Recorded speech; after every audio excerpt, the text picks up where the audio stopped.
We have four. For a work session. He was here earlier, wasn't he? Oh, they're in the back. I'll go. Oh, I left my.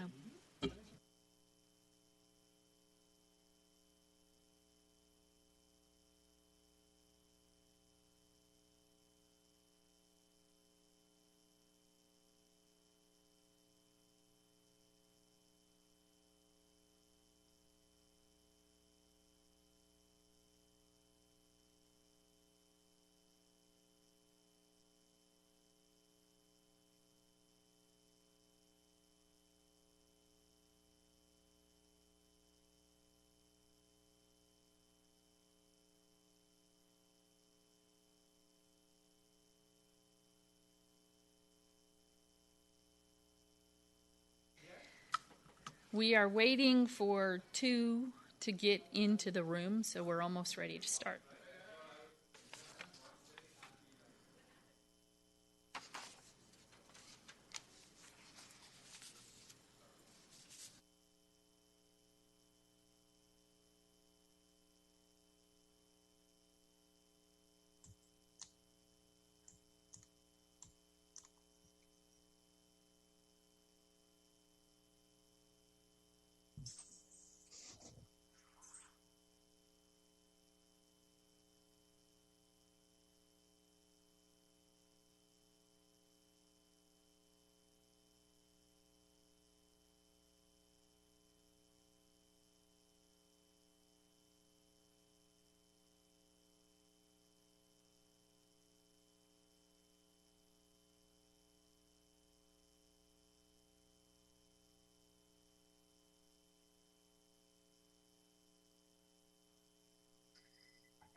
Okay, the time is 7:32, and we are here today for the special called budget workshop of the Coppell City Council. Today is Thursday, August 20th, and again, the time is 7:32. There is a quorum present.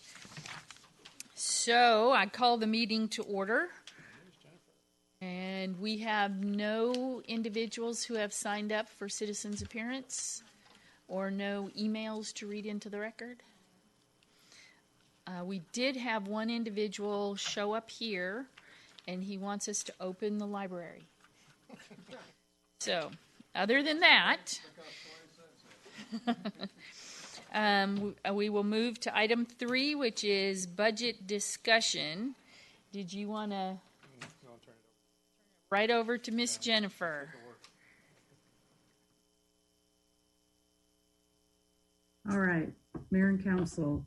We did get our certified values today from Dallas County. So if you go to the next page in the packet.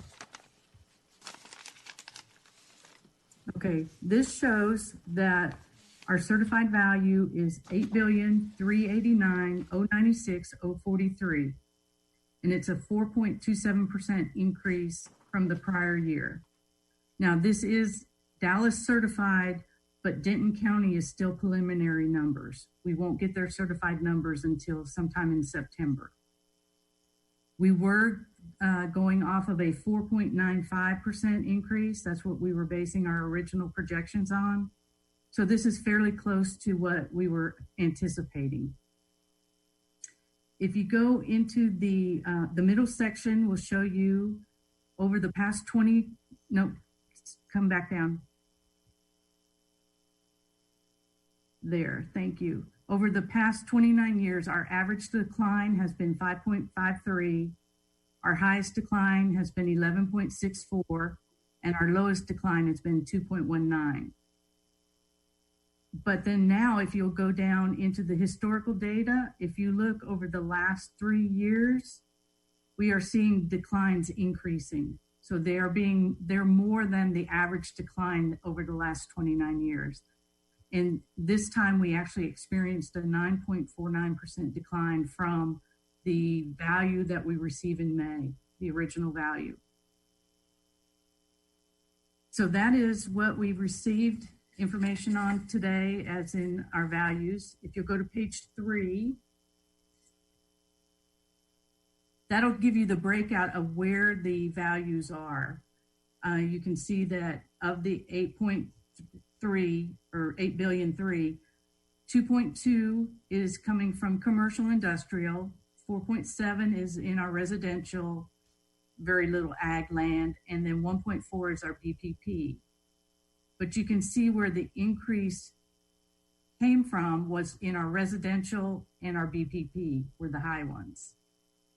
And then at the bottom of the page, you'll see that new construction accounted for the bulk of our increase in assessed valuation. Of the 343 million, 305 of that came from new construction. And with the bulk of that coming from our BPP. And then what I looked at also is the residential percentage of the total assessed valuation is 56.6%, with 43.4 being commercial. And if you go back and look at 2017, residential was 59.1%. 2018, it was 58.5. 19, it was 57.1, and now it's 56.6. So you can see a gradual trend of increasing the percentage of value coming from our commercial industrial areas. Okay, does anyone have any questions on the values that we received today and the breakout between the property classifications? Jennifer, so there are still individuals who are, like if they got their ruling from the appraisal, they would then go to either mediation or go to lawsuit or something like that. Historically, have we seen a lot of change from that type of action? That I don't know. I know they do a monthly supplement, which changes the tax roll. It could be where they're actually selling the property or it changes and gets an exemption. So I really don't know the answer to that question, but we can look into it. Well, it was curiosity. It probably doesn't make a difference, but I was just thinking that if some of these people who had, large contested values, if they take it to the next level, that I guess that could take a long time for that to actually hit us.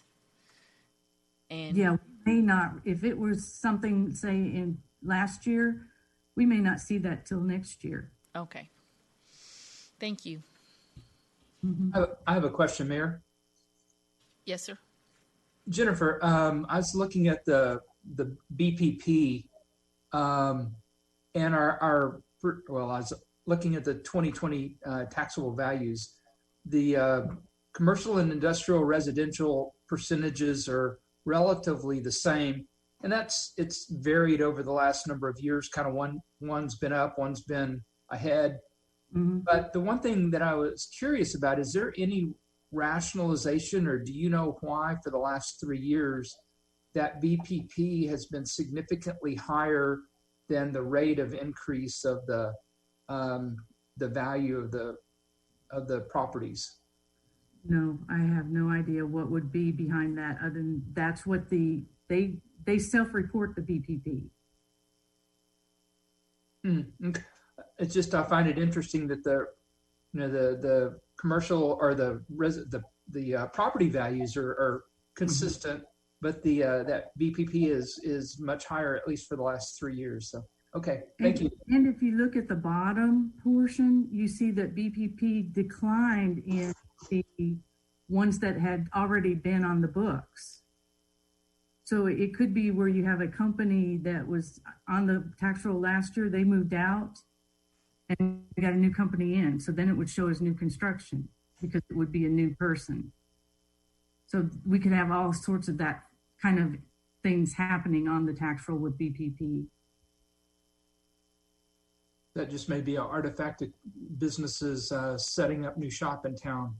Mm-hmm. Okay, thank you. Mm-hmm. All right, if you go to page 4, this is well, it's not estimated anymore. This is going to be your ad valorem tax collections and the distribution between debt service and the operating fund. That 7750, that was the number that was the certified estimate back in July. The 638 is the additional amount that we received by having them actually go through holding it a month and getting some of the protests completed. Now, this is where it was a little bit different. We estimated in July that we would get 700 million and it came in at 638. So that's why it's only 4.27 versus the 4.95. We are proposing a tax rate of 0.58 with 100% collections. So in the middle of the section, you'll see that the split between debt and general fund, the debt service needs 0.098822 to do the new debt service on the bonds that we have just issued. So that it does include those. And that's where we got a lot of our savings. We saved like $910,000 from what we needed back in July, what we were proposing we needed in July to what we actually sold those bonds for. And then 0.481178 is for the operations and maintenance fund, the general fund. And that just shows the split between the two. Okay, does anyone have any questions on the split? All right, if we'll go to page 5. All right, this is the debt service fund. I'm just going to point out the changes from the budget that we discussed back in July and the one that we filed on August 5th. The big change is that services, which is your principal and interest on debt service and the agency fees. We were showing $9,270,000 back in July. It's now $8,008,000. So that's a savings of $430,000. It was because we got a low interest rate and we did not have to issue as many bonds as we were anticipating. And then also what happens is we collected more than 100% last year. And if you collect more than 100%, you have to use the excess collections for debt service in the next fiscal year. We had $397,000 of excess debt collections in 1920 that we're having to roll forward into 2021. That's why it's showing that we're using fund balance. We haven't gotten to do that budget amendment yet. But what actually will happen is we are using $71 of that fund balance when we actually get the budget amendment processed. So that's really the only changes there, is that we did have a large excess debt collections. We collected 100.94% of the assessments when we actually budget 100.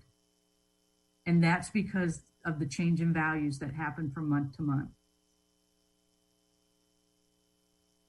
All right, page 5 or 6 just shows you the debt schedule, showing the principal and interest, and then on the bottom portion it shows you the bond issues. It does show the new bond issue, the 2020, with our interest rates of 1% to 4%. All right, does anyone have any questions on debt service? All right, we'll go into the general fund. Page 7, please. All right, the only changes we have made on the revenue side is the ad valorem current. We've changed that to match what was actually on the split page. We did make a change in sales tax. If you recall, we were projecting 60% of adopted 1920 budget for the next fiscal year. Well, we've dropped that to 55% because of the potential of losing one of our major taxpayers sometime in the next fiscal year. So we did lower that a little bit. And that's the only changes we've made to the general fund revenues. It is a total decrease of $770,000 by changing the sales tax number. All right, if you go to page 9. Wait, that's a decrease over what the previous number that we looked at. Yes, I'm sorry. That's a decrease from the budget that we filed on August 5th. Okay. I just wanted to make sure I understood that. Thank you. Yeah. All right, if you go to page 9, that's the graphics of our revenues, showing it in total and then by the various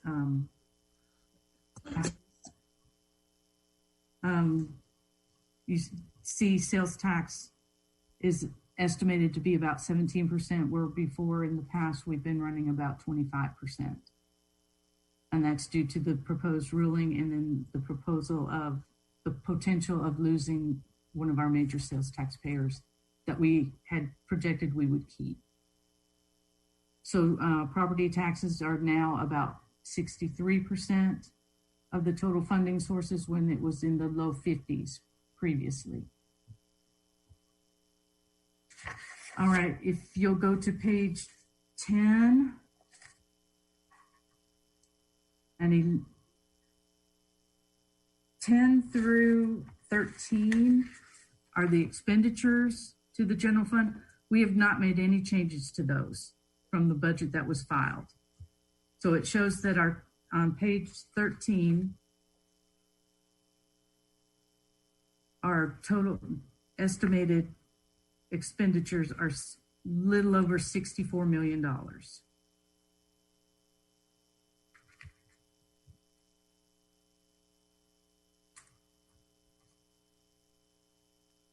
And the revenues are a little over 64 million. They're at like 64,100,000, and this is 64,095,000. So we were within $5,000 of having a balanced budget. If you'll go to the next page, page 14. In the expenditures by division, you can see that public safety is the number one. It gets 40.8% of the budgeted funds. General government is showing up as the second, but in that general government category also includes the allocation for the second year of Beltline Road. So that's why that one's a little bit higher than normal. And then we have our culture and rec at 18.28, and then our public works at 15.65. Okay, the bottom graph shows that salary and benefits are our number one expenditure category, followed by services. Our transfers, those are the transfers to the IMF and to the Capital Replacement Fund. And then we have maintenance, supplies, and capital, round out the rest of the expenditures. So if you'll go to the next page, this is the fund balance that we've had, showing the amended revenues and then the amended expenditures less our identified savings, showing the ending fund balance at the end of this fiscal year to be $68.4 million. The revenues and expenditures for next year, you can see, are pretty much identical. So the 68.4 is the walk forward. And that is about the $770,000 less than the walk forward that we had on August 5th, the budget that we filed. And that's the only differences in the general fund is the changes that we made to the sales tax and to the property tax revenues. So that is what I have for the presentation on the assessed values and the final budget that we're bringing forward or proposing to bring forward to council for adoption. Jennifer, why don't you go ahead and talk about next steps? Okay, so then if you go to the next page 16 in the packet, Okay, previously, if we set a tax rate that exceeded the effective rate, we had to have a proposed vote on the tax rate. So we are not exceeding the no new revenue rate. But to post the notice of the meeting to vote on the budget and the tax rate, I have to have a vote on a proposed rate. It requires in the middle of that posting to show how people voted on this proposed rate. So we will be bringing that forward next Tuesday night to get a preliminary vote on the 0.58. And then we can advertise on that following Saturday, and then we will have the public hearing on the tax rate and the budget on September 8th, with the vote to be on September 15th, the actual adoption. Yes. So the vote that we're going to do is a non-binding vote next week? Yes. But I have to have it to advertise. So it's more just our permission to let you advertise in. Yes. It's your permission to let me advertise at 0.58. Yes. I did not catch that in the fine print of all the stuff that happened last year. Thank you for explaining that. Well, we didn't either at first, because I thought it would be very similar to what was in the past. But then when we actually got the notice of the meeting and looked at how we had to fill it out, it does require that vote. I don't want to hijack your presentation, but I did have a question from a couple of slides back. Okay. It was the one, it's the graphs showing the distribution among the different departments. Oh gosh, that's tiny. Okay, it's the salary and benefits seems to have, the only one that seemed to significantly change was salary and benefits. Was that due to the Fire Station 4 and Art Center, or am I missing something? It's partially due to the Fire Station 4, but as a percentage of the budget, if you look, we had capital last year at $4 million. We have it at $924,000. I'm sorry, which one is that? Capital. See, Okay, got it. and then same way with services. Last year at 13.2, they're down to 12.4. Because we did all of the cutting and reducing of the expenditures in the other categories, salaries and benefits becomes a larger percent. Well, and you can see that salary and benefits go from 44.4 million to 42.2. It is lower, but it is a larger percentage of a smaller number. That's a good point. It did decrease, but it became a higher percentage. Okay, and that's 19% on services, not 12. Am I seeing that number right, Jennifer? Oh, I'm sorry. Yes, you're correct. It's 12 million, but 19%. Okay, thank you. Thank you very much. Sorry to hijack your presentation. Okay. And okay, there's the agenda item, and then you'll have my memo following that, but then go to the page 19. This is the advertisement that we'll put in the paper after the vote on Tuesday night. And you can see in the middle of it, it says for, against, who is present and not voting, and who is absent. So it's really, yes, you know that this budget will be coming forward with a 0.58 tax rate. And yes, go ahead and advertise or post this. This one has to be a quarter-page ad in the paper.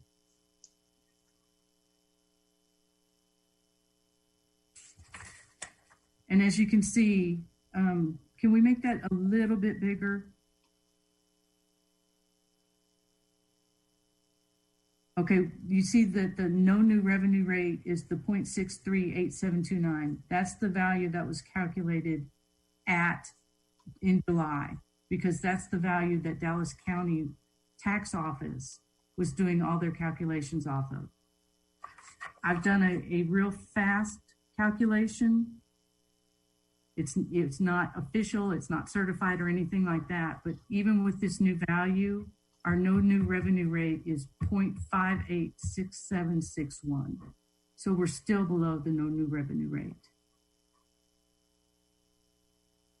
So we have to post this, and we have to use those rates that were published by Dallas County. But will those rates change when we get to the actual vote? No. These are the rates that were calculated for the no new revenue rate and the voter approval rate. Huh. They would have to do a total recalculation. And our problem is with us having a portion in Denton County, we still don't have certified values. Yeah. So we went with the July numbers being a certified estimate and a certified estimate. Okay, Gary? Yeah, thank you, Mayor. Just to be clear, Ms. Miller, for folks watching, the no new revenue rate is the rate if we receive no additional taxes from existing property, not from new property, correct? That's correct. So essentially what we're saying at 0.58 is that's a rate lower than what it would take to make the same revenue off the property that we had last year. That's correct. Okay. And even though it seems that we're getting more revenue, it's because of the new construction. And when we look at it, with the bulk of our increase in assessed valuation this year was new construction. But I think it's important to point out this applies only to property taxes, with our sales tax being down in the neighborhood of 9 million. The actual revenue is considerably less, that we're talking strictly about property taxes. And then the other thing I think it's important for people that may be just watching, for citizens, is just because that's a no new revenue rate, that doesn't mean that an individual's taxes won't go up. That's all a function of whether their appraisal went up or didn't go up, but that on average, it is going up. Is that fair to say? That it's the no new revenue on the entire city, yes. I get concerned that when people hear that, they'll think, well, my taxes couldn't go up, but if you had a significant appraisal increase, that could be the case. Thank you. Wes, did you have a question? No, ma'am, I did not. Okay.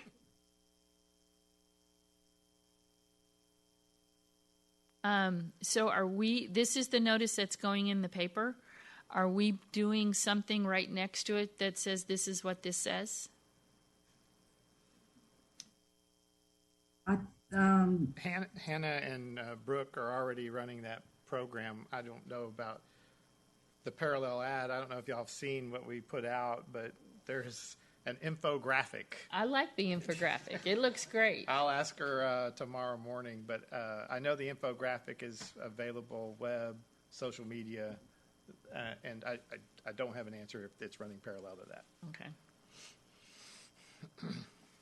And in addition to this ad, we will have the ads calling the public hearing. So we'll have 3 more. We'll have a public hearing for the crime control district, the budget, and the tax rate. So this plus 3 additional ads will be going in next week.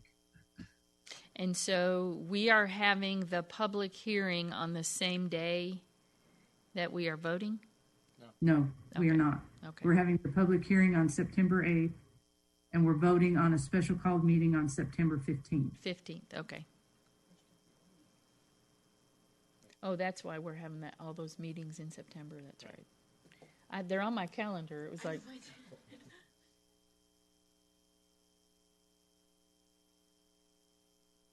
and it is legal to have it on the same day, but we've chosen not to do that. That is correct. Thank you.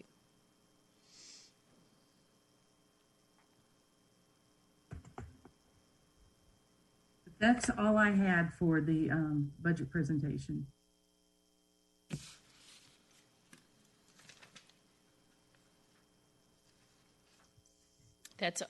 So are we all the way to general discussion?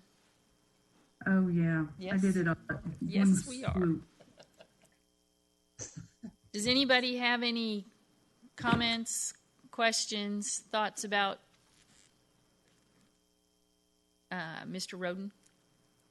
Yeah, thank you. I just want to tell the staff, thank you for a tremendous job starting last fall with SB2 and then the change in the proposed tax rules from the comptroller and then into COVID. Y'all have fought one fight after another with a steadily more challenging picture in front of you. I kept thinking we were going to have to dip into reserves that we've spent many years building. Oftentimes I've seen comments in town and social media that council didn't put reserves in place, but in fact, we've got almost 30% of an annual budget set aside in reserves. And it's great that you guys have worked so hard not to touch those. And I just think it needs to be recognized for us to get to a point where we're at a no revenue increase budget. Took a lot of effort and a lot of soul searching, and I appreciate it. Mr. Mace? Thank you. Yeah, I think we have a very, very strong message to give the citizens of Coppell this year. When you take a look at what SB 334 did to us and is going to do to us and what COVID is currently doing to us, and yet we're still being able to present a tax rate decrease and reducing our budget by the amount that we did. That's a tribute, as Gary's saying, to staff, the entire city staff. And I think our citizens really, need to know that this council and this staff is looking out for their interest and has done a very good job of doing so. So anything that we can do to get that message out would be a very strong plus for the city, especially when we started this year thinking, woe is us, we didn't know what was going to happen. So this is a better output or result than I would have ever hoped for.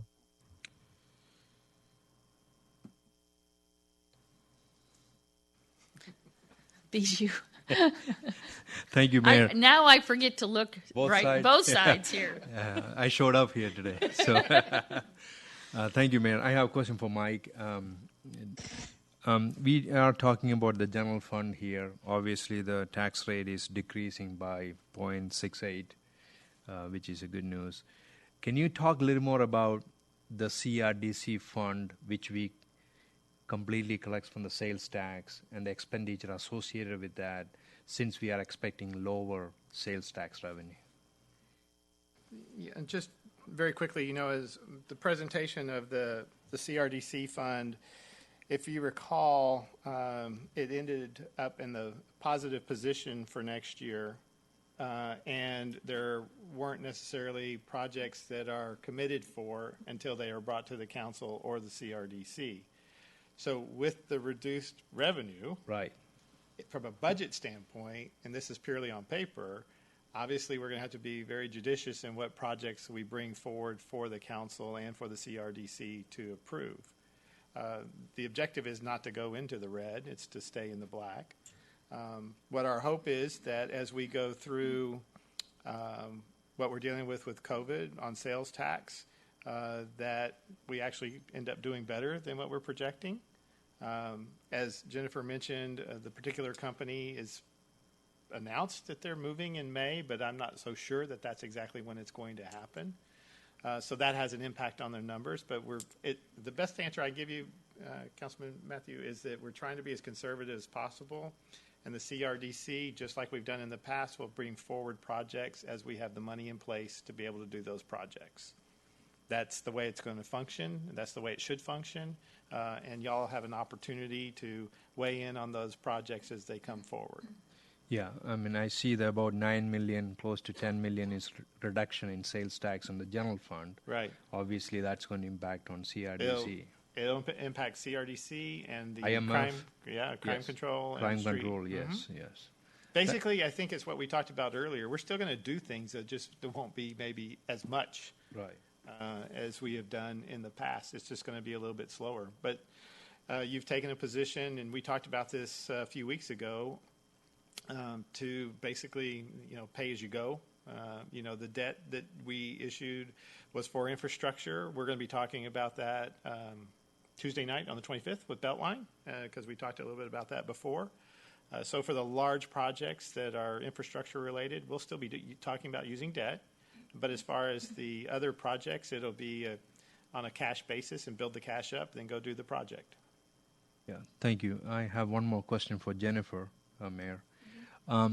Initially, when we talked about the $8 billion assessed value, there were $2 billion were protesting by the people. So it seems like the value didn't change much from the protest. Okay, if you recall what we proposed, we went ahead and estimated what we thought we would get. That's why it didn't change a whole lot.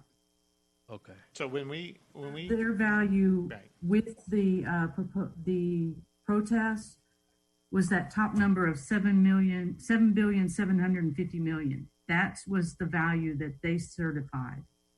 Then we said we would get additional money, and we went ahead and recognized that so that we didn't have to come back at a later date and make all these changes. in the proposed budget that we put out on August 5th, we made an assumption of what the number would be. And that's when she said it didn't really come in that much different. Therefore, we didn't have to do a lot to do that. So again, I was concerned because last year people only protested $200 million, and this year is $2 billion. So I was concerned it's going to reduce the assessment value. so We still have 308 million in protest between the two counties. right. So we still have more in protest right now than we did last year. Oh, okay. But with the certified values that have come in, that it gave us the opportunity to be able to come to you tonight and say, let's drop the tax rate to 58. Because the council did such a phenomenal job with their long-range planning, we were able to maintain that AAA rating. We were able to get a better interest rate. We were able to save the taxpayers' money there, and that translated into the lower tax rate for the debt service. And so that gave us the flexibility. And much like this discussion related to debt, your commitment to paying for cash for more of Beltline so that you don't have to issue as much debt for that will have benefits as well next year. So a lot of the planning that you've done through the long-range planning, the 5-year planning, if you recall the time we spent, I guess it was about 2 years ago on the debt modeling, all that work pays off. And it paid off this year of all years, if you think about it, of all years with COVID, 334, SB2, and you're able to lower the tax rate. You're below the no new revenue rate, even under the new calculation from Jennifer. You're well below the voter approval rate. I think y'all, I told the mayor earlier that I know we're not big on patting anybody on the back or anything along those lines, but your hard work has really paid off and has really set us up. And if you think about that sales tax number and what we're doing, remember, we're really putting in place the budget this year that we think we're going to have next year, right? So we're already putting that plan in place. So next year, the council that's up here, you won't be wringing your hands because we will have made so many moves to put us in a position of strength for going forward. And boy, I don't want to confuse this. But with SB2 and the way it's written, you're building a different bank. And that's on that percentage at the 3.499. Because if you remember the way that law works, if you don't use it, you can bank it. So let's just say something horrific happens. Next year, you even have greater flexibility. I am not saying to raise the tax rate or anything like that. I'm just saying you're going to be walking into a situation that you've got a budget basically already planned for because you did the work this year, and you're going to have great flexibility because I know a lot of people are worried about values.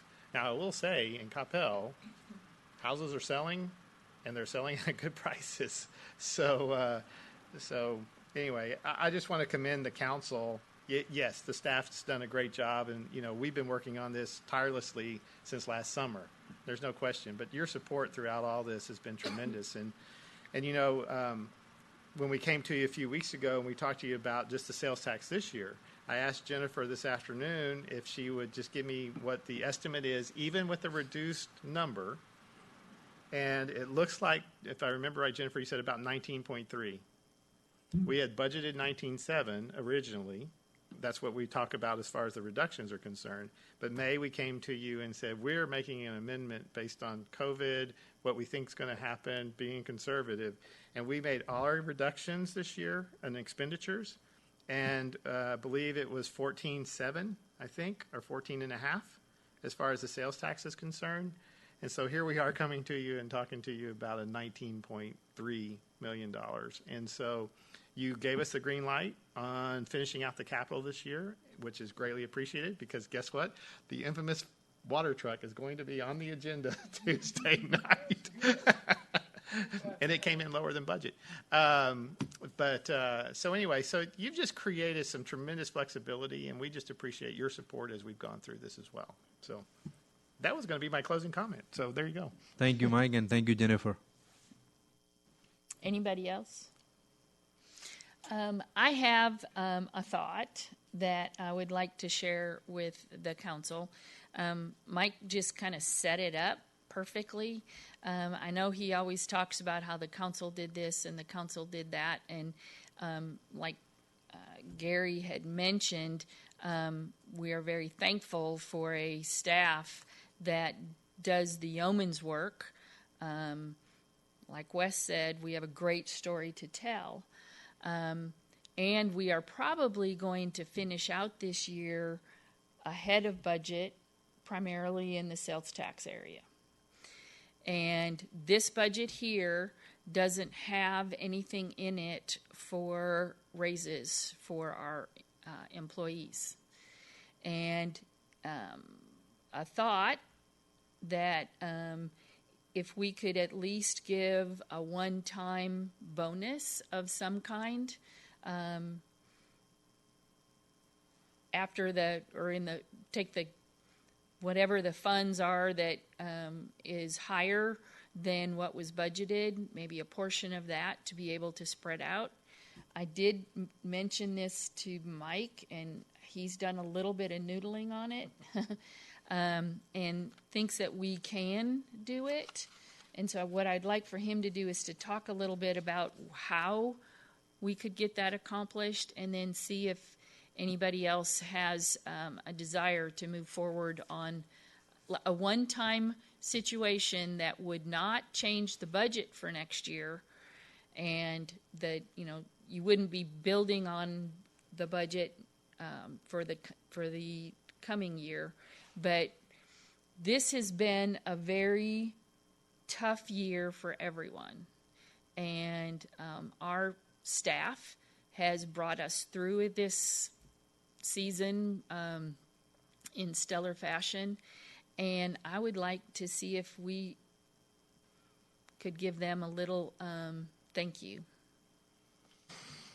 Yes, Mayor. When talking about there are two components to the way that we do our development assessments, our performance evaluations at the end of the year. For the police and fire, if you recall, several years ago, you instituted or agreed with instituting a step plan in order to keep our police and fire competitive in the marketplace. Each step, each year, and, you know, there's brackets the way it's set up, but in essence, it's a 3.5% step, right? And that keeps us competitive with the marketplace. I'll give you an example. In Farmers Branch, their step is over 4% or 4.5%. And they are giving their step this year to their public safety employees. Our last, let's say, since I've been here, basically, I don't think it's changed at all. The recommended and adopted budget has included basically a 3% based on performance for the balance of the employees. When you put those numbers together, and I'm just talking about the general fund because that's where the majority of employees are, it's in the $900,000+. And so, you know, with the capital expense that y'all allowed us to go forward on, where we were at that time, and if you recall, I think the capital expense was no more than, I think it was $600,000. Is that? I think that's right. And then, so we were already at a little over 18 million at that point in time. And so to the 19.3 that Jennifer's talking about now, what we would do is with your support, if that's what you'd like to do, we would set aside as a designation, an assignment in the fund balance of that roughly $900,000. And then this November, which is the typical time we do it, what we would do then is basically cut the proverbial check as if they were getting their raise, but it would be a one-time deposit. That way it doesn't get baked into salaries and benefits as we go into next year. And we've had this discussion. One of the reasons why we didn't want to do that is because we're still trying to figure out where will we be next year. We're still interviewing the companies on sales tax. So financially, there is a way to do it. From a budget standpoint, there's a way to do it. And what would happen is, if you agreed to do that, when you approve the budget and you do the designation or the assignment for employee performance pay, what would happen is we would do that in November, and then when she comes and does the amended budget, which she does usually in the spring, I guess, right in there, then we'll amend the budget accordingly. So that's the process we would go through.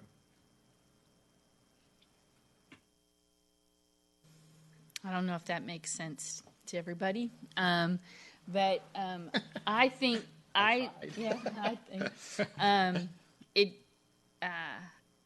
to me, it with everything that has happened this year and everything that we are have asked of everybody, that this would be a great way to just say thank you to the staff, and I would welcome anybody's thoughts on it.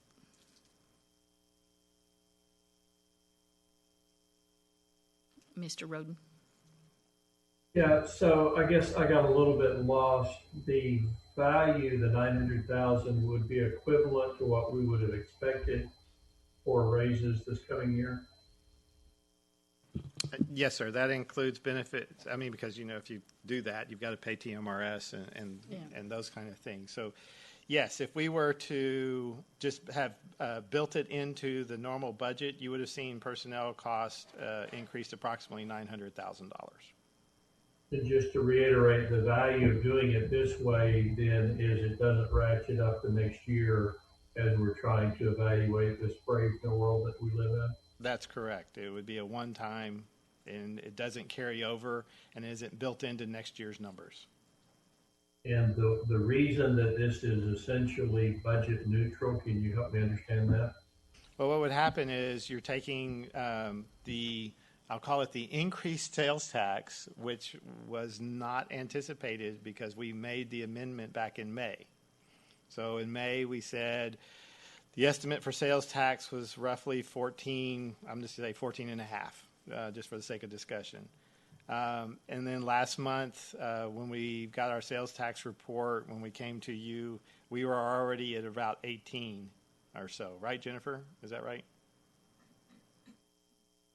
We're sitting probably around 15 right now, and I'm estimating another. Oh, okay. I'm sorry. I'm using the wrong. Okay. So we were already above the 14 when we came to you and said, let's go to the Capitol. And then basically looking forward is the 18.3. That's the way the numbers work. Which would be for the remainder of this fiscal year, the sales tax over and above what the amended budget. the amended budget. So we've reduced our expenditures to match the 14 number. So we're not changing any of those. So basically what happens is your fund balance number, at the end of the year, right, when you get the audit and all that kind of good stuff, it would have shown sales tax being at, let's say, 18.3, which would have been to the positive of roughly nearly $4 million. And I think the important thing here for the individual sitting at home watching this who's thinking, my company had to cut back, why hasn't the city as far as personnel? It's important to point out, I mean, we've frozen and not hired, so essentially cut, 32 positions? There are 29 positions in the general fund, a little over, I think it was 32 or 33 overall. Overall. Yeah. And so our budget for the next year, while those positions still exist, our budget doesn't fund those for the next year. So essentially, the city is cutting back on personnel. What's being suggested, though, is that obviously the personnel who have continued and actually had to dig a little deeper because of the cutbacks in people would get a bonus in an amount similar to what their typical raise would be. And it would be one time, and then if you remember looking at the chart that or the numbers that Jennifer went over, our personnel costs. So when you talk about that, our personnel costs were reduced from last year 44 or this fiscal year 44.4 to 42.2. So we have reduced our expenditures for personnel through freezing all our positions, which then reduced us by, in essence, 29 employees or so in the general fund. And so I guess my thought is if I could have that discussion with anybody in the general public, I feel great about having that discussion. I think the staff deserves this. The challenge, I think, is in the terminology. When you say we're going to give the staff a bonus and the general public out there is just worried about keeping their job, that the perception is not good. And I'm not one to say let's change the name and just to hide something. The reality is what we're saying is we're going to provide additional funding in lieu of salary increases. In lieu of raises. The concern is calling it a bonus makes it seem like everybody got their salary and their raise and then something on top of that. And in this world that we live in, that would not be perceived well. Does that make sense? Yes. Mark?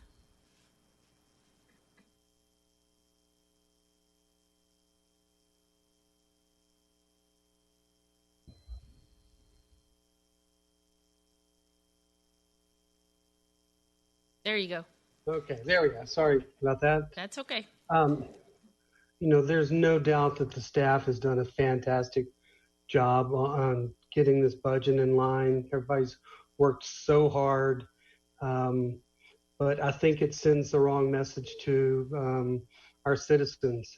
So many people have lost their work or out of jobs or had their hours cut back. And quite frankly, the staff is doing what they're paid to be done, what they're paid to do, and I just can't see giving anybody a bonus at this time. In the coming year, we can consider salary increases, but quite frankly, in the public sector, we're not seeing bonuses. And I don't think it's appropriate. I can't support it. But I do applaud the job that everybody has done. And we're thankful to have such talented people on our staff. Thanks. Mr. Mays? Yes, thank you. This is a tough call. In the public sector, not only have we put freezes on all hiring, but our unemployment has skyrocketed up to, I don't even know what today's number was, but it's over 9%, maybe over 10 today. I haven't been following it that closely, but companies have put on hiring freezes. They have laid off people. They've cut hours, so they've reduced overtime. There's a lot of steps that the industries have been taking to weather this storm, and I'm in agreement with both Councilman Roden and Mayor Pro Tem Hill that this would be a tough sell, or at least in my words, this would be a very tough sell to citizens, especially some of those that are going to be unemployed. And like I said, it's a tough call because our staff, our city employees have done a phenomenal job weathering the COVID, and have to applaud them for doing it. But on the other hand, we've still got our citizens to represent as well. Thank you. Brianna? Thank you, Mayor. I agree with what's been said. I mean, this is really, really difficult because I think, you know, as you started talking about it, I'm like, yes, of course, this all makes sense. And of course we want to do that. I always want to find opportunities for us to show our staff how much we appreciate everything that they do. And the truth is that absolutely they have gone above and beyond during some very, very difficult times. But I guess, you know, at the same time, as has been mentioned by my fellow council members, is that it's a really difficult time, and I just don't know that the message is the right message. My hope is that we can get to that point where next year we're in a different place, and there's bonuses and salary increases and an opportunity to say thank you for everything that you've done, and now we're in a better place to do that. You know, as Councilmember May said, I mean, unemployment has skyrocketed. So many people are struggling. So many people have had to take pay cuts or had to do different things and be creative in what they do in their situations. And so, you know, I'm thankful for the place that we're at. We're extremely fiscally responsible and have done a phenomenal job. But I think it's a tough sell to say we want to give bonuses at this time. So I do hope that our staff knows how much we truly appreciate them, and that sooner rather than later we'll be able to show them that as we continue to weather the storm. So. Councilmember Long. They do. Mike, go through one more time. Sorry, I'm old. How this would affect the budget. In other words, let's just stop at the budget discussions that we had tonight. Okay, we've got numbers for that, and we're going to publicize that. Correct. Now, how are we going to handle, if we did it, how would we handle the 900,000? What I'm saying you could do. I understand it's an option. Right. Yeah. Take a look at page 15. If everybody looks at page 15. And on there's the assigned language, and it says maintenance, sales tax, overline building code. So what would happen is if you were to do anything, what we would say is assigned in lieu of salary increases, let's just say, in lieu of salary increases, and it would have a number, let's just say roughly at 900, I think 950,000. That's what it would do. And then if you adopted the budget with that language in there, then we would we would know that that's what it's designated for. We would go through our assessments of all our employees, and we do that annually, regardless of any kind of merit or salary increase. And the step plan for police and fire at 3.5%, and the employee at 3%. That's in the budget now. That would be the assigned number. That is not in That the is budget not today. in the budget today. Okay.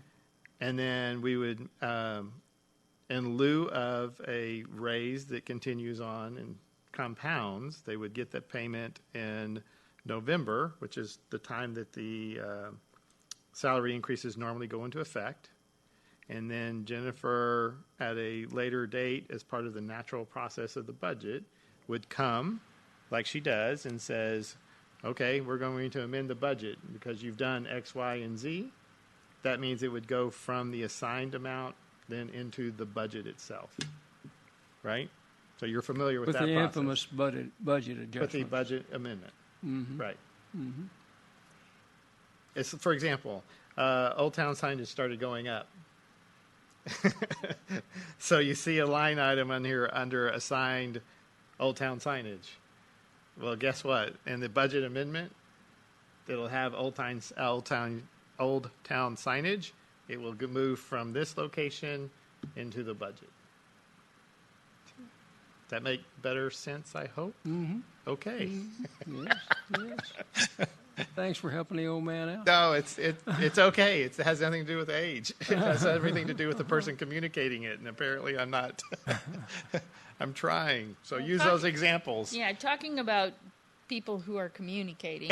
When I use the word bonus, it was probably not the appropriate word, because I was as we go into the budget season and as we go into evaluation season, typically we are looking at giving raises, and so this would be in lieu of raises, which is another way of saying a one-time payment, and that is what I was talking about. Is that it doesn't bake into this year's budget for then to be looking at the budget going forward. So it's recognizing the work that has been done, and not giving specifically a raise. Okay. So you want to yeah, I'm sorry. Yeah, no, it's so as far as the salaries are concerned, they're going to continue right where they are as far as the base salaries. That's forward. correct. The Correct? base salaries will not change. Okay.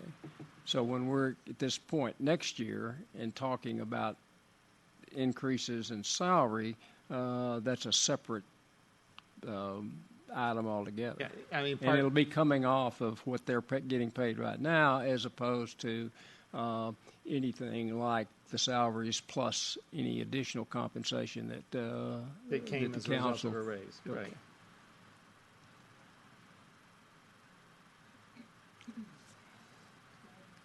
Thank you, Mayor.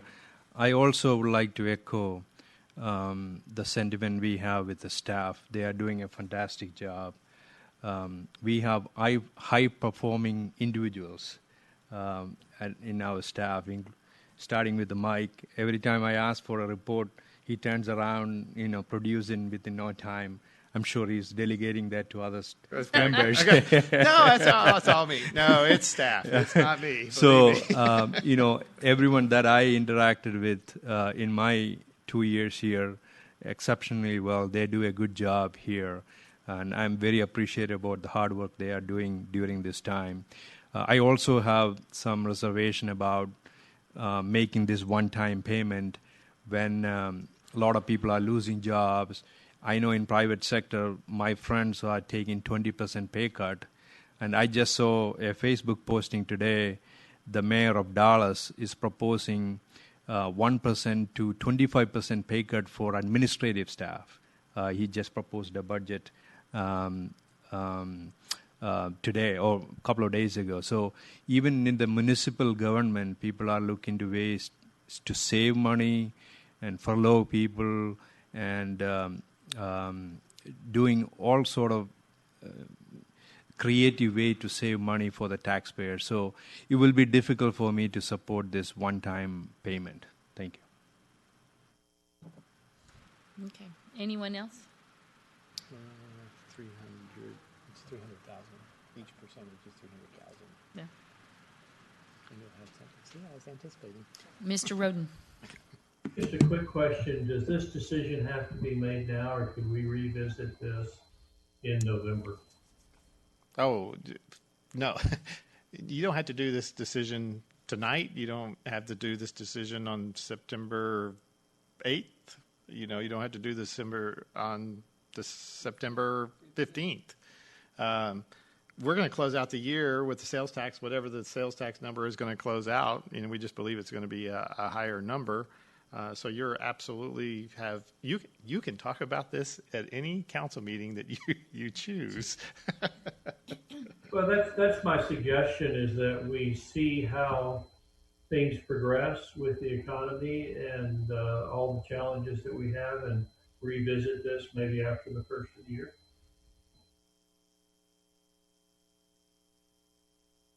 Okay. Everybody okay with revisiting it? Not necessarily after, defer to the first of the year, though. Well, the first of the fiscal year or the first of the calendar year, those are two entirely different things. First of the calendar year. Yes. First of the fiscal year, maybe. Maybe when you go through your,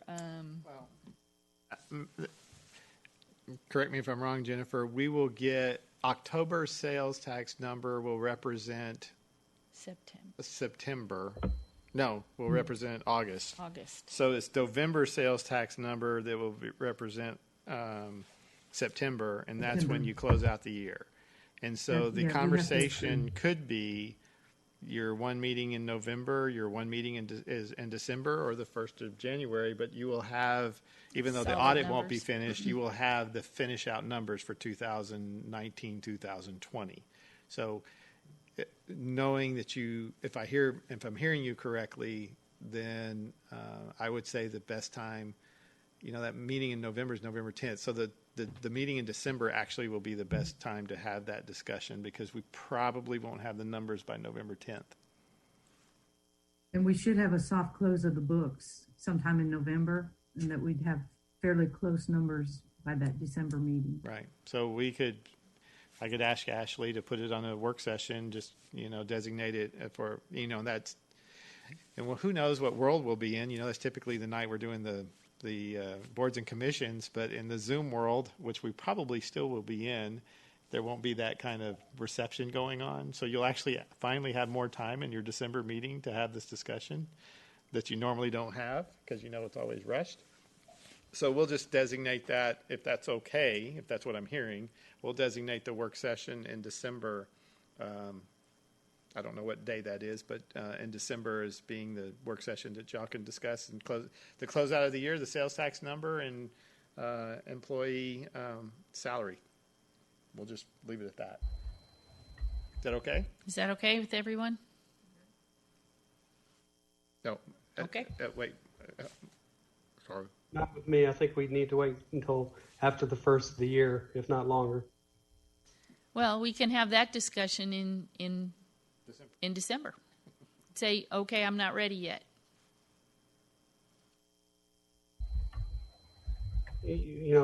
I'm only one voice of 7, so whatever you guys want to do. But my response will be the same. Okay, thank you. Okay, is there anything else before us? No, ma'am.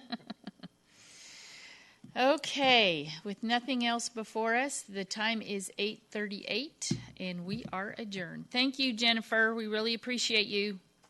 Thank you. Take care.